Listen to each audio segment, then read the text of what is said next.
Radhe friends, welcome back to my channel Bhakti with Anita channel में आपका स्वागत है। आज हम करेंगे श्री दुर्गा सप्तशती पाठ का अध्याय 7। इस अध्याय में चंडमुंड के वध का वर्णन किया गया है। ऋषि कहते हैं, तदनंतर शुंभ की आज्ञा पाकर वे चंडमुंड आदि दैत्य चतुर्गिनी सेना के साथ अस्त्र शस्त्रों से सुसज्जित हो चल दिए। फिर गिरिराज हिमालय के सुवर्णमय ऊंचे शिखर पर पहुंचकर उन्होंने सिंह पर बैठी हुई देवी को देखा। वे मंद मंद मुस्कुरा रही थी। उन्हें देखकर दैत्य लोग तत्परता से पकड़ने का उद्योग करने लगे। किसी ने धनुष तान लिया तो किसी ने तलवार संभाल ली और कुछ लोग देवी के पास आकर खड़े हो गए। तब अंबिका ने उन शत्रुओं के प्रति बड़ा क्रोध किया। उस समय क्रोध के कारण उनका मुख काला पड़ गया, ललाट के बोहे टेढ़ी हो गई और वहां से तुरंत विकराल मुखी काली प्रकट हुई, जो तलवार और पाश लिए हुए थी।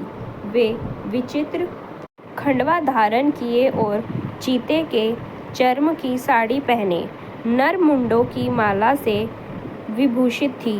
उनके शरीर का मांस सूख गया था, केवल हड्डियों का ढांचा था, जिससे वे अत्यंत भयंकर जान पड़ती थी।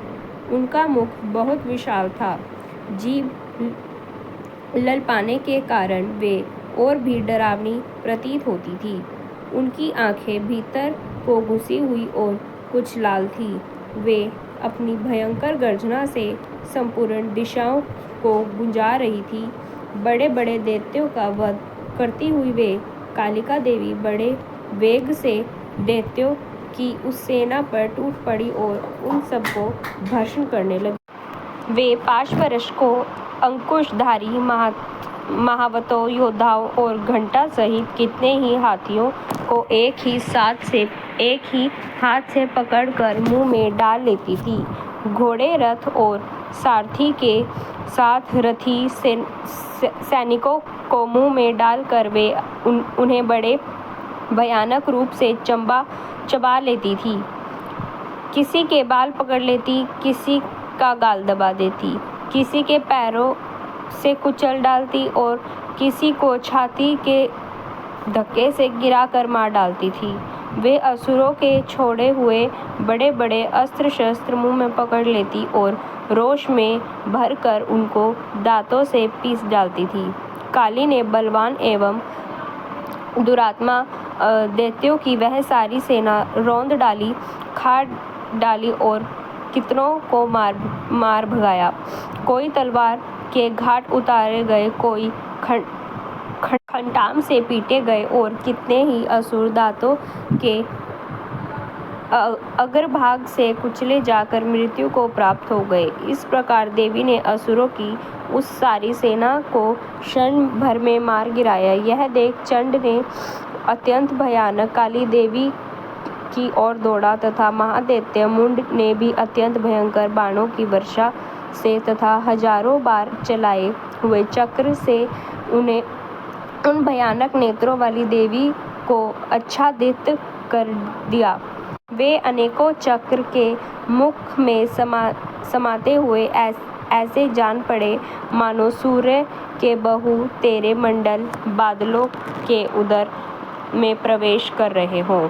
तब भयंकर गर्जना करने वाली काली ने अत्यंत रोष में भरकर विकट हास किया। उस समय उनके विकराल वदन के भीतर कठिनता से देख जो सकने वाले दांतों की प्रभा से वे अत्यंत उज्ज्वल दिखाई देती थी।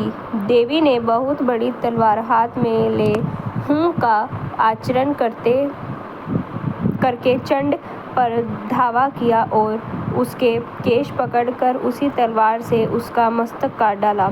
चंड को मारा गया देख मुंड भी देवी की ओर दौड़ा। तब देवी ने रोष में भरकर उसे भी तलवार से घायल करके धरती पर सुला दिया। महापराक्रमी चंड और मुंड को मार गया देख मरने से बची हुई बाकी सेना भय से व्याकुल हो चारों ओर भाग गई।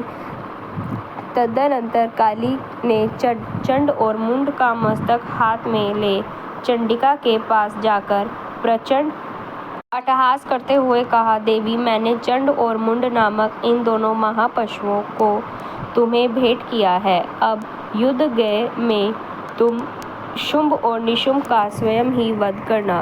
ऋषि कहते हैं, वहां लाए हुए उन चंड मुंड नामक महादैत्यों को देखकर कल्याणमयी चंडी ने काली से मधुर वाणी में कहा, देवी, तुम चंड और मुंड को लेकर मेरे पास आई हो, इसलिए संसार में चामुंडा के नाम से तुम्हारी ख्याति होगी। इस प्रकार श्री मार्कंडेय पुराण में स्वर्णिक मनवंतर की कथा के अंतर्गत देवी महात्म्य में चंड मुंड वध नामक 7वां अध्याय पूरा हुआ।